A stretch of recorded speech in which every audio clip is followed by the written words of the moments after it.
ভারত পাক সাম্প্রতিক আবহে যদি যুদ্ধ শুরু হয় তবে সাধারণ নাগরিকরা কি ব্যবস্থা নেবে নিজেদের রক্ষা করতে সে বিষয়ে মকড্রিল হলো বালুরঘাটের একটি বেসরকারি ইংরেজি মাধ্যম স্কুলে। এদিন টেকনো ইন্ডিয়া গ্রুপ স্কুল বালুরঘাটের ছাত্রছাত্রীদের মকড্রিলের প্রশিক্ষণ দেওয়া হয়। প্রশিক্ষণ দেন অ্যাসোসিয়েট এনসিসি অফিসার লেফটেন্যান্ট সমীরণ সাহা। এদিন স্কুলের ক্লাস শেষে ছাত্রছাত্রীদের হাতে কলমে মকড্রিল শেখানো হয় যাতে যুদ্ধ পরিস্থিতি তৈরি হলে সে সময় তারা তাদের নিজেদের রক্ষা করতে পারবে, পাশাপাশি পরিবার এবং পার্শ্ববর্তী মানুষদের শেখাতে পারবে।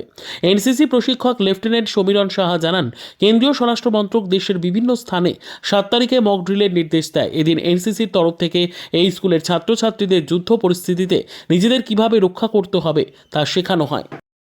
हमारे स्कूल के लिए निकाला है जिसमें बच्चों को एक बहुत ही ज़्यादा इनकरेजमेंट और अवेयरनेस आएगी। Actually today in school we are conducting the mock drill related to the national alert, so that the students must get aware of all the things about what happening in our at national levels. इसलिए मैंने